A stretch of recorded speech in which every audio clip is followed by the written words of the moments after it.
After the result of reserve list of CAPF AC 2020 published, some of the aspirants were asking कि what about force allocation of reserve list।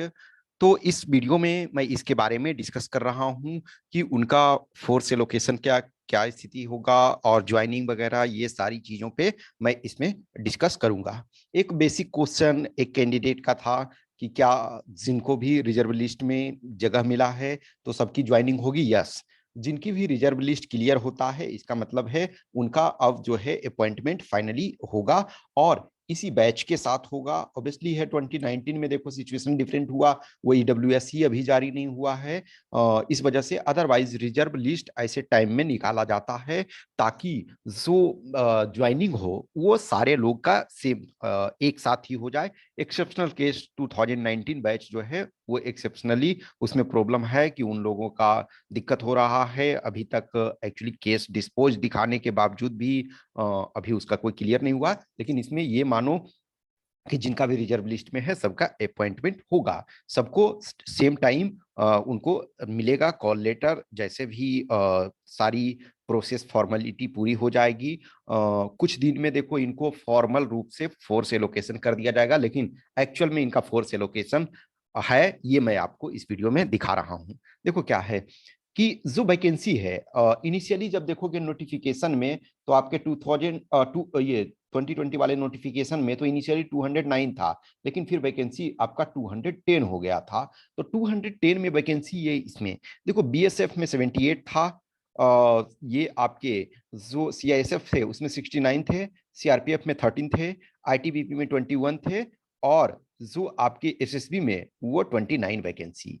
अब इन vacancies को सारे को add करोगे तो 210 आपके ये आ रहे हैं। ओके, सो ये 210 वैकेंसी में 210 फिल होना था, लेकिन जब मेन लिस्ट में देखोगे तो मेन लिस्ट में एक्चुअली 187 कैंडिडेट का जो है वो रिजल्ट दिया गया था। लेकिन इनको ऐड करोगे, जो ये एलोकेशन है, ये जो मेन लिस्ट का एलोकेशन है, इनको जोड़ोगे ऐड करोगे तो 186 आता है। इसका कारण क्या है कि जो 180th रैंक जिस कैंडिडेट का था उन्होंने शायद ये किया है कि एक्चुअल में वो एक सर्विसमैन वाला जो क्राइटेरिया था शायद वो उसको क्वालिफाई नहीं कर रहे हैं, तो उनका जो रिजल्ट हुआ था वो एक सर्विसमैन के कोटे पे हुआ था, लेकिन शायद उसको प्रूव नहीं कर पाए होंगे या उनको रिलीविंग ऑर्डर नहीं मिल पाया होगा टाइमली या व्हाट्सएवर जो भी कंडीशन।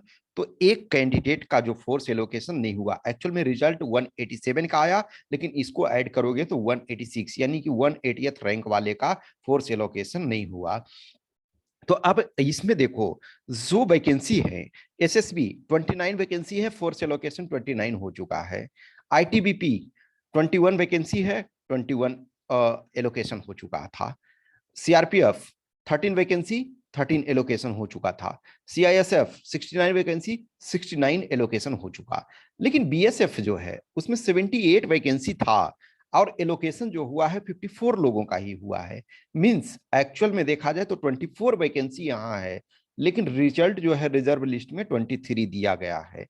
तो जितने भी जो कैंडिडेट बचे हुए हैं अभी जो रिजर्व लिस्ट में आया है, तो फॉर्मली उनका जब भी डिक्लेयर हो हाल में ही करेंगे, उनका भी एक तरह से फॉर्मेलिटी वो है। ऑब्वियसली प्रोसेस गवर्नमेंट जॉब में या गवर्नमेंट के जितने भी वर्क होते हैं उसमें भले जो भी कुछ हो अंडरस्टूड हो नोन हो ये सब, लेकिन उनका जो भी होता है फॉर्मल रूप से उन्हें गैजेट में एक तरह से पब्लिश होता है। गैजेट ऑफ इंडिया में आप गैजेटेड ऑफिसर होते हो तो गैजेट ऑफ इंडिया में आपका रिजल्ट से लेकर के अपॉइंटमेंट से लेकर के ट्रांसफर सारी चीजें रेजिग्नेशन सब कुछ जो है गजेट ऑफ इंडिया में पब्लिश होती है।